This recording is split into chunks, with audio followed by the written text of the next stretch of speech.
The Accelerator Podcast is here. I'm your host on tap, Monty King, inviting you to leave ordinary in the dust.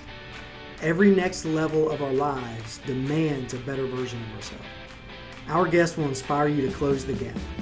What doesn't happen by design happens by default, so the content on tap is created for listeners to learn and grow. Visit us online at whatsontap.tv or find us on your favorite podcast platform. If you're listening on Apple Podcasts, tap 5 stars and drop us a review.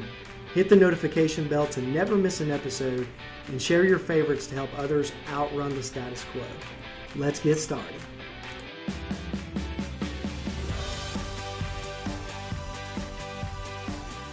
Welcome back to the Accelerator Podcast. I'm your host on tap, Monty King, and my guest today is a game changer.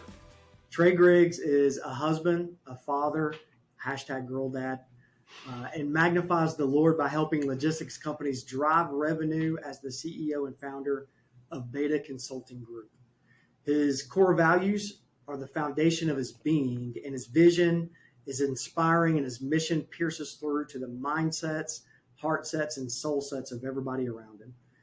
His passion to tame the untamable and provide clarity from confusion, improving reputations by building brands that matter, is like having your own personal flux capacitor that moves you into a healthier and wealthier financial future. Even his hair has its own brand and more income than I do. Trey, welcome to the show, and I'm dying to ask you, would you prefer T-Flux or Mr. Capacitor? I got to know. Well, the fact that you use flux capacitor, we're already off to a good start. Monty, thanks so much for having me on the program today. It's a delight to be here with you. Absolutely, man. I'm excited about this and excited to just learn a little bit more about you and your company. Now, you started BCG early in 2022. Why then? Why the name? And why the focus on logistics companies? Yeah, I actually started the LLC in 2018. I've had this kind of entrepreneurial desire for a long time, started back probably in 2015 or 16. I formed the LLC, but I still didn't do anything with it because I just lacked a lot of courage. And then in January of 2022, market conditions really kind of pushed me in that direction. And I say both in the business world, but also at home. So my wife is relatively risk averse, as some spouses can be when you have an entrepreneur in the house. It's kind of how we find each other. Opposites do attract. But she saw an unfulfillment in me and a dissatisfaction with the work that I was doing, and came to me like in October of 2021 and said, "You just need to do your own thing. You need to do that." I think she could see that. And so with that encouragement from her and some market conditions, it made sense for me to go ahead and get started and make the jump. And it's one of those things that I often say is like when you're on top of a cliff, 50-foot jump, and it looks scary. It's definitely more scary up there than from the water for sure. Mm-hmm. But when you're up there and it's scary, like you can talk yourself out of it in many ways. But if you just take the jump, you realize, this isn't so bad. In fact, this is actually kind of fun. And I want to do it again. Why didn't I do this sooner? And now you're encouraging other people to do the same thing. And so that's how I feel about the entrepreneurial journey, is that it just took me a while to jump. But now that I have, I wish I'd have done this a long time ago. And I'm encouraging other people who have great ideas and have those visions, those dreams that they just can't part ways with, to say, listen, get started, go bet on yourself. If it's part-time side hustle, do that. If you feel like it's full-time and you want to jump into it, do it. But don't pass up the opportunity to create that vision or dream that you have in your mind. I think it's so powerful. And I think the world's a better place when we do that. So to answer your question about the name, so back in 2011, I started blogging. I love to write. I love to communicate. I was a communication major in college, wrote for the newspaper, sports editor for college newspaper, and I've always enjoyed writing. And I started writing in 2011, and the theme that I just kept coming back to was this theme of excellence. In the Bible, it says that whatever you do, work at it with all your heart. And I believe there's excellence built into that. And what I started to realize is that, we as people, we know what it means to be excellent in the roles that we are given. So we know what it means to be an excellent son or daughter. We know what it means to be an excellent spouse. We know what it means to be an excellent parent. The question is not what we know, it's what we actually do. And so I kind of came up with this theme or this idea to encourage people to be excellent today. tomorrow's gone, or tomorrow's not promised, and yesterday's gone. We can't do anything about it. But today, we can choose to pursue excellence in what we're doing. And that means, if I'm at home, being present with my wife, being kind to my family, being a leader, getting off my phone. There's many things that we know that we can do that really help us become excellent in these roles that we play. So it was about encouraging people to be excellent today. Well, the first three letters, B.E.T., I had to come up with an A. And I came up with this idea of community, and I used the word alliance. And so it was the Be Excellent Today Alliance. And it's me encouraging this community of people around me, my network, my community of friends and family and followers, to pursue excellence. And so I just came up with B.E.T.A, and that's why it's capitalized, because it's an acronym. So B.E.T.A Consulting Group is where that comes from. And it doesn't hurt that I work with a lot of logistics technology companies. And so, of course, you talk about, things being in beta from a technology standpoint all the time. So it kind of works out well in that way. But it really originated from this idea of wanting to encourage people to pursue excellence.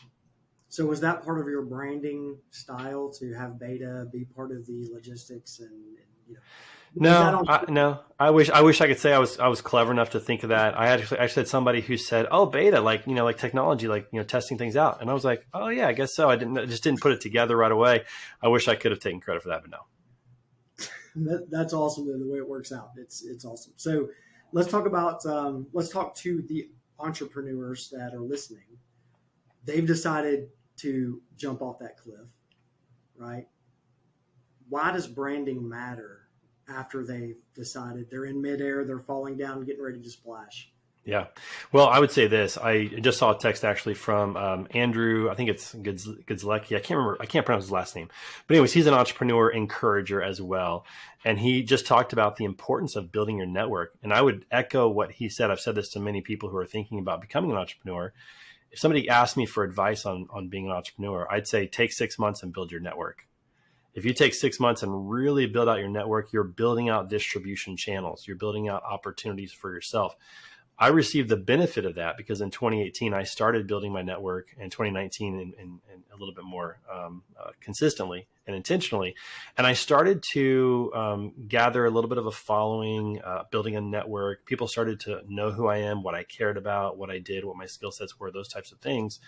And I wish, again, I could say that I did that intentionally, leading up to starting a company, but I didn't. But what I realized is that having a really good network, and at the time, I think on LinkedIn, I had a network of about 4,000 followers, not a huge network, but it was enough that when I launched my company, there was kind of notoriety there. There was a trust that was already in place. There was an understanding of who I was as a person, and it brought me some opportunities right away. And that was really, really valuable. So what I would say to entrepreneurs is this.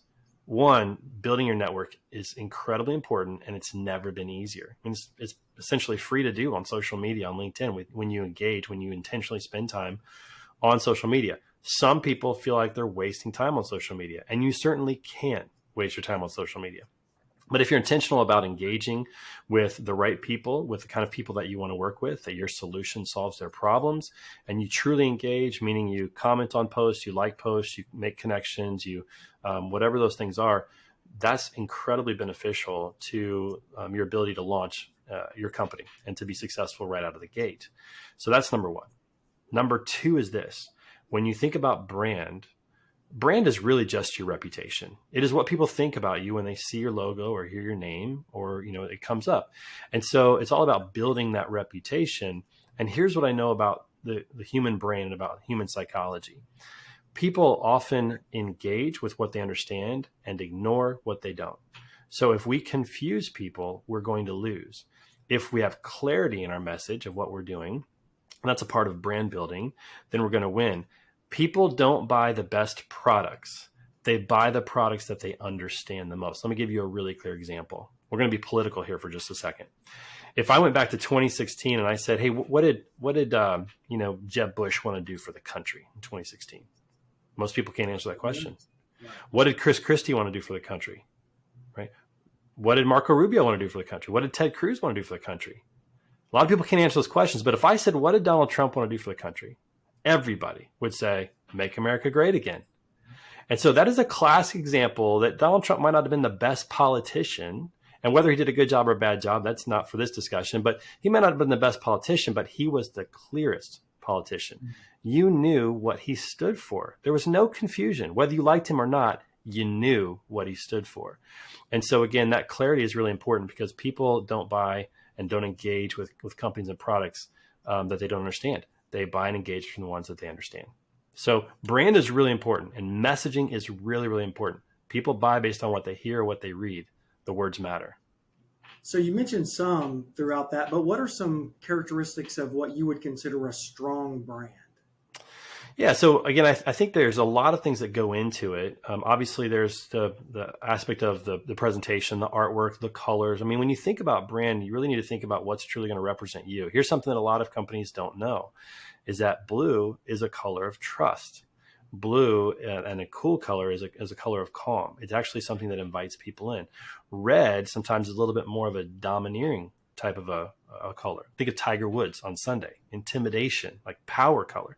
And so some people might think, oh, I want the red. I want the power and the intimidation. No, you want to make people comfortable and feel like they trust you, right?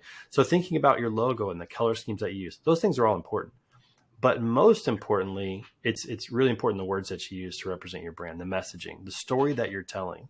And in short, what I tell people is this, and this is what I do a lot of my work with, is helping companies to craft their story. A lot of people think when you say craft your story, it's going to be talking all about you, but it's not. It's about positioning yourself as a true guide who has empathy and authority to help a customer solve a problem. You make that customer, that prospect, the hero who has a problem, and then you are the guide who can solve it, and that invites them in. But if you're just promoting yourself as the hero, a story can't have two heroes. So if the customer's the hero and the company's the hero, they don't have a reason to interact with one another because stories never have two heroes. They only have one hero and one guide. And so again, on the messaging and how you position yourself, incredibly critical. And I would say probably more important than anything when it comes to your brand. And then the third thing I'd say is consistency. You want to be consistent about your messaging. You can't do a 30-day blitz on social media and expect it to last forever. In fact, I would say this, consistency beats intensity every day of the week. If you're consistent in your messaging, if you're consistent in what you're sharing, that's better than being really, it's like going to the gym. You go to the gym for 9 hours today, you're going to be sore, but it's not going to make much of a difference. But if you go to the gym for 30 minutes every day this month, you're going to start seeing some changes.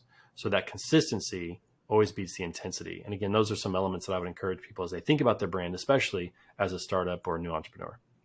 And it sounds like it's a lot about the process is what I'm hearing you say, right? So, I mean, if you're consistent with your process, you can find out pretty quickly where something may be broken and address it in a different way with that consistency, as opposed to, like you said, kind of giving it the blitz and then not really making a big difference. Yeah, I definitely agree with that. And I think for entrepreneurs in general, this can be a real challenge because we tend to be kind of all over the place with ideas, or, we think we have to be a little bit crazy to think that what we can do is actually going to work.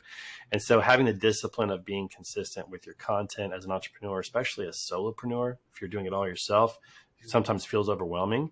But just making sure that that's a consistent part of your day is really, really beneficial. And I've seen that, in my career so far. I certainly don't do it all right, but I've seen a lot of benefits from being consistent and trying to figure this thing out. Good stuff. So we kind of mentioned some of the what I would say maybe the common branding mistakes, right? The color might not be suitable. It may or may not be, but so that's important. But what are some other common mistakes that you just see on maybe companies that aren't even looking for improvement, right? They're out there. What are some common mistakes? Okay, so here's one that is really apropos right now because we're in trade show season, especially in the logistics and transportation industry, is swag. So a lot of companies will start thinking about, well, we need to have some swag. We need to have something to hand out. We need to put our logo on something.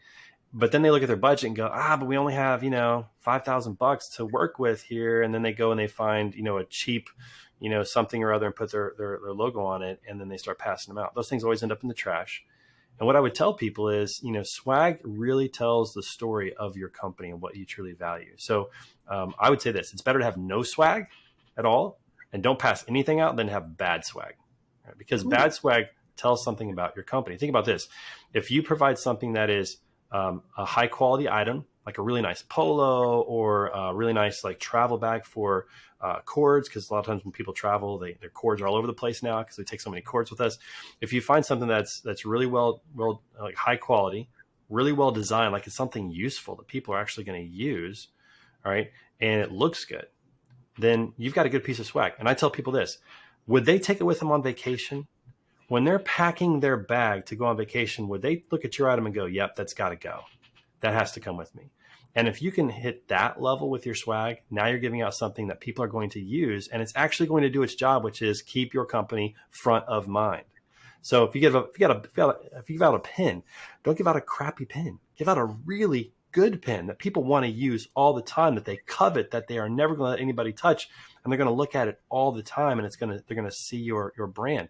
It's also going to talk about the value of your brand. You guys are a high quality brand. You guys care about what you're giving out to people. You actually want to help people. People don't think about swag in those terms. I think that's a huge mistake.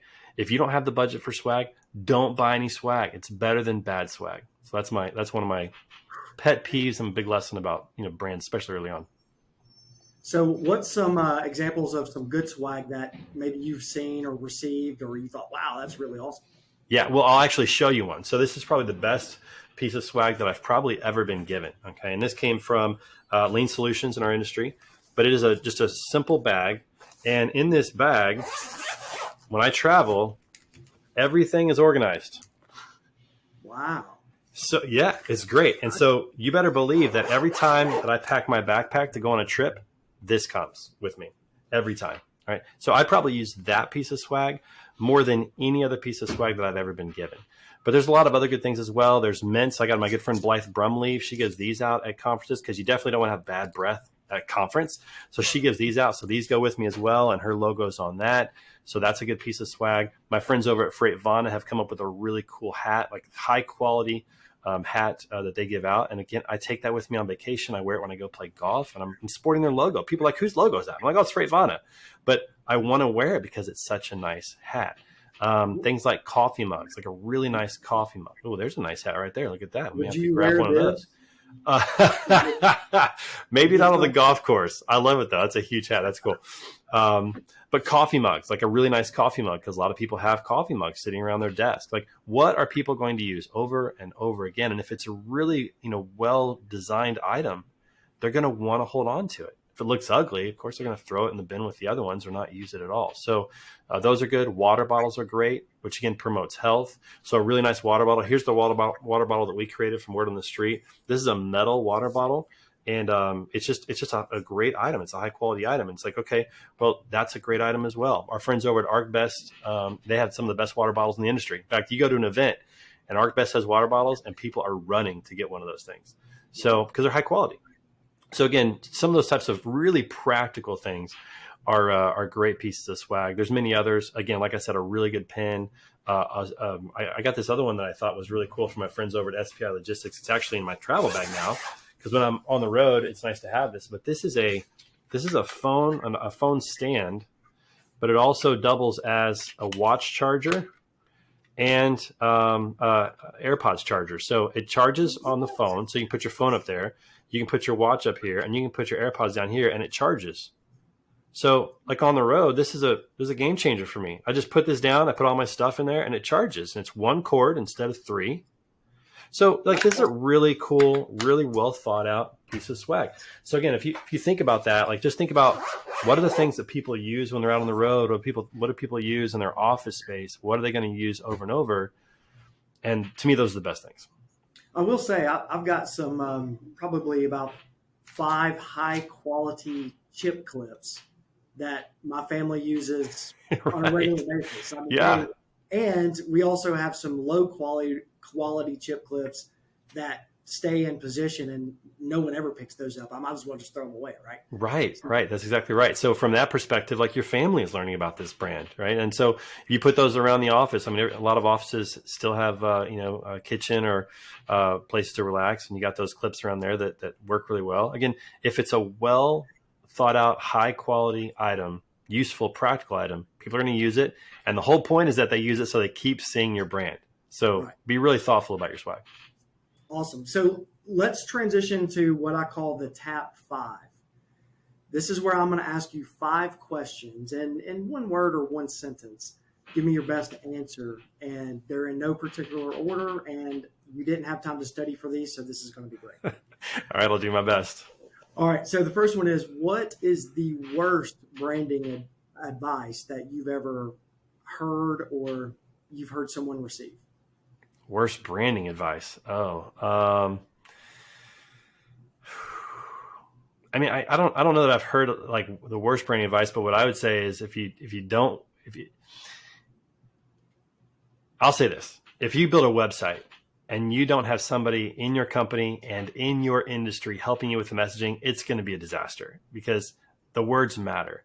So it's like language. Like when you play basketball or when you do something where there's like an inside vernacular, everybody inside knows when an outsider comes in. It's clear as day when somebody's not talking the right language. And so to me, again, because the words are so important, I mean, if you're using a website, building a website company, and they don't know your industry, that's a major problem for your brand. And people are going to know it. The people inside the industry are going to read your website and be like, these people they don't know what we're talking about. They don't know what we do. They don't understand this. Where that's powerful, in my opinion, too, is where, I'm on the commercial insurance side. So we know, my clients are aware when someone calls them who is just getting into the industry, but doesn't speak the language in a way that you understand. So, yeah, it creates a level of comfort if somebody knows, and it creates a level of discomfort or distrust when somebody doesn't. I mean, it's just, it seems like a no-brainer, but there's so many companies that hire their cousin to build their website or hire somebody else that they know, or a company that just reached to them out of the blue. That company doesn't know the industry, and it becomes very, very clear. So on the flip side, what is probably the best branding advice you've ever received or given? I'm going to go back to the advice that I got in high school, and you probably got the same thing from a coach at some point or whatever. And it really is about simplicity. Keep it simple, stupid. The more you can keep it simple and understandable, the better it is. Let me give you an example. There was a guy who had a website, and he was a painter. And on his website, when you went to it, the very beginning of it, he talked about all the awards that he'd won and all the, like all the different things he can do using this technical language and just trying to talk about it a lot. And one marketer said, "Hey, do you think that you get more business if we just put, I paint all kinds of shit? Do you think you'd get more business?" And this was in front of a crowd of people. This was at a conference. And everybody in the crowd said, "Yep," raised their hand and went, "Yep, that would do it." Because we tend to overthink things. We tend to think we have to explain everything. We got to show the whole process. We got to show how much we know. We got to use big words. No. Keep it simple. Keep it super easy. So when somebody comes to your website or somebody reads your email or somebody comes to your LinkedIn profile, they know right away what you do. It's clear. It's super simple. Again, if you confuse, you'll lose. If you provide clarity, you're going to win. Yeah. I'll say one of my problems just in general is overthinking, right? Thinking about you and the rest of us. I mean, trying to reinvent the wheel. And so, yeah, you're absolutely right. You can't confuse anyone whenever you're simple. I mean, it's just clear. And our brains are not designed to deal with complexities. Like our brains want simplicity. When we have to burn fewer calories to understand something, that's a good thing. So keep it simple. In fact, keep it too simple to where, people may have questions about, well, how do you do it? Because that brings them in. You don't have to explain everything on the first date. Yeah. And also I've heard, from a court of law perspective, if the jury doesn't have clarity, they've got confusion, right? That's where you really see some nuclear verdicts or nuclear settlements. And you just don't want there to be any confusion. So yes. Yep. All right. So number 3, what have you learned about yourself from being a girl dad? From being a girl dad, that the things that I like don't really matter. I'm not going to say that again for the audience in the back. Yeah. Well, here, I'll say this. I think this is just my personal take. I think that God uses marriage and parenting as the 2 primary vehicles to make us more like Jesus. And let me tell you why. When you become a spouse, it's no longer about just you. There's now someone else in the equation who has desires, who has needs, who has challenges that you have to tend to, that you have to care about if you want this to actually work.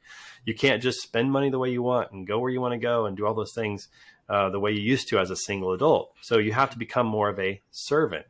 And then people say, oh, have kids. They're cute. They're great. And then you have them and realize now you're even a greater servant, because now you're cleaning up poopy diapers and you're holding them and you're clothing them and you're bathing them, and they can't help at all for years, and you lose sleep and it's expensive. Like, it's all about thinking about someone else. And so I guess the best thing I've learned about being a dad in general, but a girl dad, is that, my desires don't really matter that much. And that it's really important that I embrace what they care about. And so early on, it was painting fingernails and dancing and some of those types of things. We do a lot of singing around our house, a lot of musicals around our house, which I do enjoy a lot of that kind of stuff. But, when I think about taking my daughters on dates, I took my daughter to the gym the other night because I wanted to go to the gym. I said, hey, come to the gym with me. Let's shoot some baskets. And that was good for about 15 minutes. And then she's like, can we go? And it was just a reminder that, you know what, I need to ask her what she wants to do and really dive into that and just be all in on that. And I think the other thing too is you realize you're never going to be a perfect parent. Nobody is. Nobody has it figured out. I just have to keep doing the best I can. When I find a deficiency, when I find a mistake, try to correct it so that my daughters have the best chance of being as healthy as possible when they leave our house, knowing that they're probably gonna have to go to counseling someday to work out the problems. But hopefully we get as much right as we can. So better every day, right? Trying to. Awesome. All right. So the next one is, do you have a life verse from Scripture? And if so, what is it? So my favorite verse from Scripture is Hebrews 10:14. And depending on the translation, basically what it reads is this: for by one sacrifice, he has perfected forever those who are being made holy. And when I break that down, I love it because it is the gospel in one verse.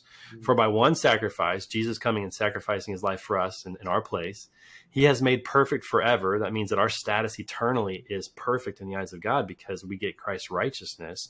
But then it says those who are being made holy, which talks about the present, which is this journey that we are on to continually become more and more like Jesus.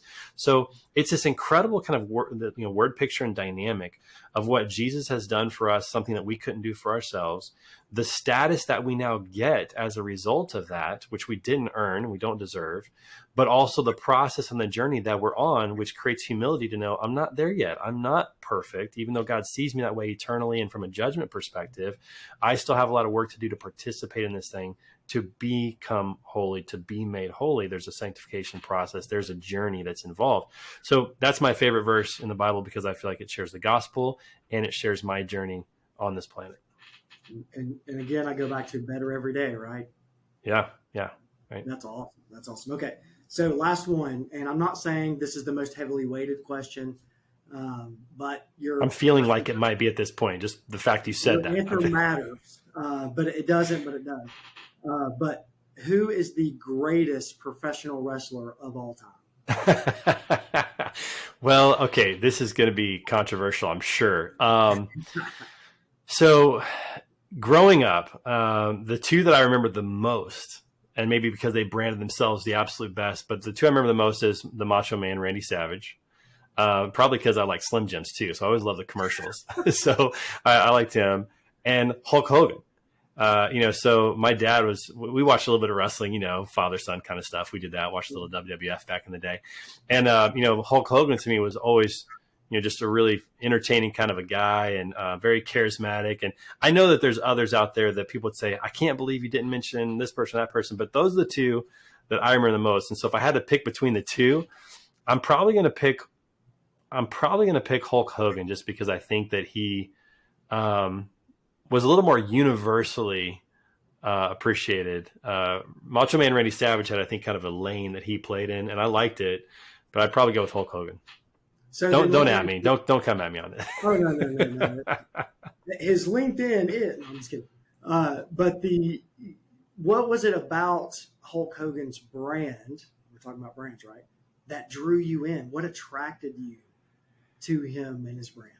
Yeah, I think it was probably just his willingness to be pretty vocal and have fun and be entertaining. He'd always rip his shirts off, and just seemed like, I don't know, he seemed like he was really into entertaining, having a lot of fun. He seemed like he was great with fans.